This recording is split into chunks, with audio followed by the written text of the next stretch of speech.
Karen's voice sliced through the morning air like a chainsaw through butter. Shrill and relentless.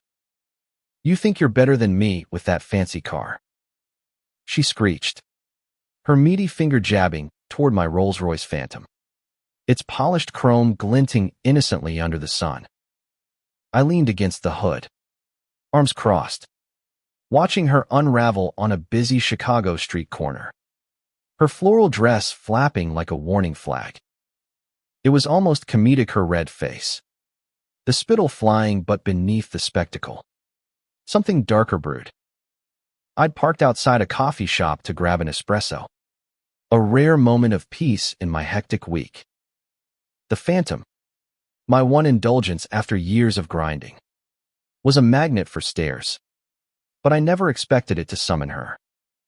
Karen, though I didn't know her name, yet had waddled up from nowhere, her shopping bags swinging like weapons.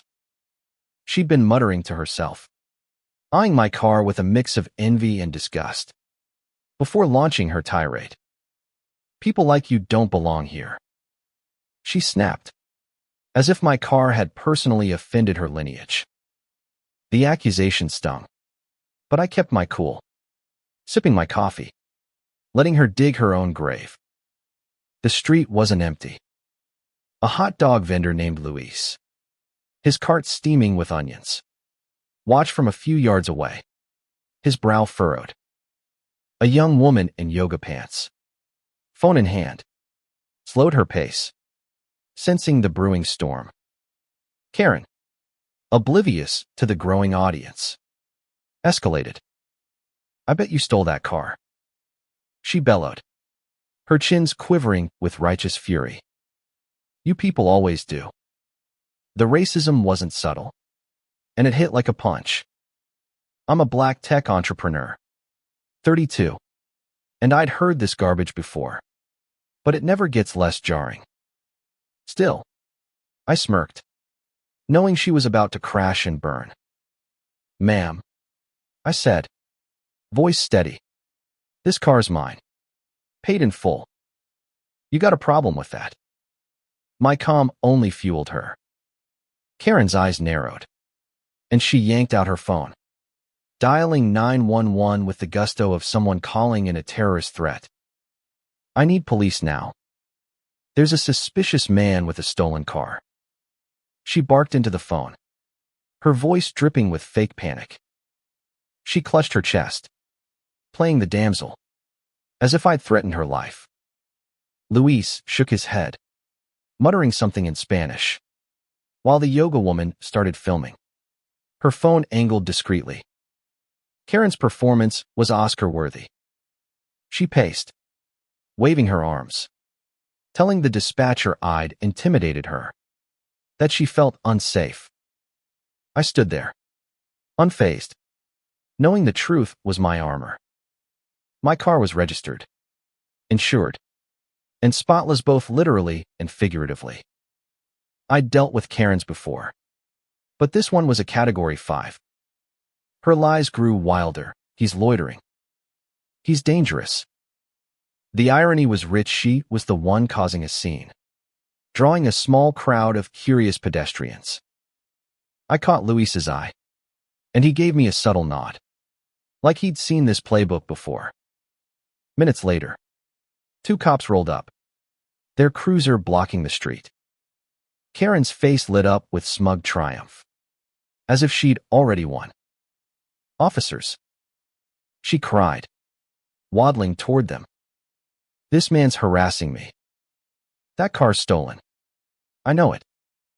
The younger cop, a wiry guy with a buzz cut, glanced at me, then the Phantom, his expression neutral. His partner, an older woman with sharp eyes, stepped forward. "Ma'am, calm down," she said. "Let's hear both sides." Karen launched into her tale, embellishing with every breath. I was a thug, a menace, and apparently, I'd threatened to run her over. I bit back a laugh, handing over my license, registration, and insurance without a word. The older cop, Officer Daniels. Scan the documents. Her face unreadable. Buzzcut walked around the Phantom, checking the plates. Karen kept talking, her voice a runaway train, until Daniels cut her off. "Sir," she said to me, "mind telling us what happened?" I kept it simple. "Parked here. Got coffee." And she started yelling about my car being stolen. Called me names, too. I didn't need to embellish. The truth was enough. Luis, unprompted, chimed in. "Yeah, officer." She just went off on him. He didn't do nothing. The yoga woman, still filming, nodded. "I got it on video," she said, holding up her phone. Karen's face froze, her confidence cracking like thin ice. Daniels turned to Karen. "Ma'am, you're saying he threatened you?" Karen doubled down, her voice shrill. "Yes. He's dangerous. You can't trust him." But the yoga woman was already showing Buzzcut her footage. I couldn't hear the audio, but Karen's gesticulating figure on the screen was unmistakable.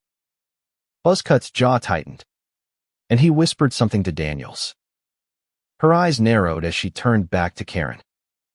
"Ma'am, making a false police report is a crime. You sure you want to stick with that story?" Karen's bravado crumbled. She stammered, her hands fluttering. Two just felt unsafe. "You don't understand." But the evidence was undeniable. The yoga woman's video showed Karen's unprovoked tirade, her racial slurs clear as day. Luis corroborated, adding that Karen had a history of hassling vendors on this block. "She's always picking fights," he said, shaking his head. The crowd murmured, their sympathy shifting away from her. Daniels didn't let up. "You called 911 with no evidence, wasted our time, and lied about a threat. That's serious." Karen's face turned ashen, her mouth opening and closing like a fish.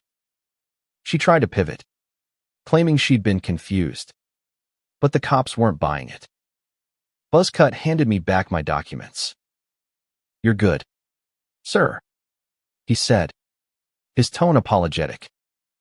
"Sorry for the trouble." Karen, sensing defeat, tried one last gambit. "You're all against me," she wailed, tears welling up. "I'm the victim here." But the crowd wasn't having it. A few people clapped as Daniels warned her about filing false reports.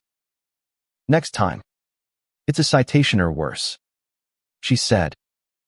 Karen grabbed her bags, muttering curses, and shuffled off, her dignity in tatters.